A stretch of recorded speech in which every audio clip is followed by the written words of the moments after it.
आज जिममध्ये भरपूर कॅलरीज बर्न झाल्या. कसं काय ते पुढं सांगतेच. नमस्कार. दिवसाची छान अशी सुरुवात झालेली आहे. मुलं स्कूलला गेले, त्यांचे डबे गेले. त्यानंतर अख्खं किचन क्लीन करून घेतलं. भांडी सगळी डिशवॉशरला लावली. आता मी ठरवले की जिमला जायच्या आधी घरातली सगळी मॅक्झिमम कामं उरकायची आणि मगच जिमला जायचं. जिमवरून आल्यानंतर थोडंसं दमायला होतं. त्यामुळे फक्त अंघोळ, देवपूजा आणि स्वयंपाक एवढंच मागं ठेवायचं. तर आजचा दिवस म्हणजे आजी सोनियाचा दिनू वर्षे अमृताचा धनू असा आहे. तर मी असं का म्हणतेय, कारण की अमेरिकेमध्ये ज्यावेळेस असा अलख्ख सूर्यप्रकाश पडतो म्हणजे तो दिवस सोन्याचा असं समजायचं. तर नेहमीप्रमाणे जिममध्ये माझी ट्रेडमिलवरती इथं सुरुवात झालेली आहे. वॉक केलेला आहे, वॉर्मअप करून घेतला आणि आज होतं रोप पुलिंग मशीन वर्कआउट. तर या वर्कआउटमध्ये आर्म, शोल्डर, कोर हे सगळं स्ट्रॉंग होतं आणि हे करत असताना भरपूर कॅलरीज बर्न होतात. तर इथं माझ्या भरपूर आज कॅलरीज बर्न झालेल्या आहेत. त्याच्यानंतर घरातलं दूध संपलं होतं. येता येता दूध घेऊन आलो. ओव्हरनाईट सोक केलेले ओट्स होते.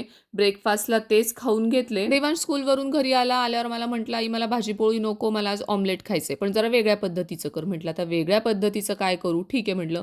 अंड फोडून घेतलं, त्याच्यामध्ये थोडा पालक चिरून टाकला, थोडंसं तिखट टाकलं, चवीनुसार मीठ टाकलं आणि नेहमीप्रमाणे आपण तव्यावरती तेल टाकतो तशा पद्धतीने तेल टाकलं आणि हे ऑमलेट त्याच्यावरती पसरून घेतलं. आता वेगळं काय करायचं, मग त्याच्यावर भरपूर असं चीज टाकलं आणि पोळी त्याच्यावरतीच अशी ठेवली आणि ती प्रेस करून घेतली. वरून त्याला भरपूर असं बटर लावलं आणि खालची बाजू त्याची शिजून झाल्यानंतर ते पलटी केलं. वरून त्याला थोडासा सॉस लावला. माझ्याकडे इटालियन स्पायसेस होते, थोडा वेगळा फ्लेवर येण्यासाठी ते टाकले आणि मधून त्याला फोल्ड करून प्रेस केलं. म्हटलं ते टाको बेल मिळतात ना, की तसं आपण खातोय असा त्याला फील यावा म्हणून अशा पद्धतीने ते केलं आणि त्याला छान असे कट करून दिले. आता मुलांचं तर माहिती आहे ना, त्यांना रोज जेवणामध्ये काहीतरी वेगळं हवं असतं. रोज भाजीपोळी खायचा त्यांना कंटाळा येतो.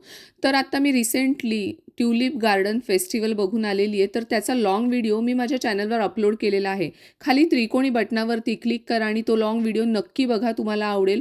खूप छान फेस्टिवल होतं आणि खूप सुंदर बघण्यासारखं तिथलं हे दृश्य होतं. तर हा व्हिडिओ तुम्ही अजिबात मिस करू नका. व्हिडिओ आवडला असेल तर एक लाईक करा. चॅनलला अजून सबस्क्राईब केलं नसेल तर सबस्क्राईब करा. स्वतःची काळजी घ्या. उद्या भेटूच. बाय.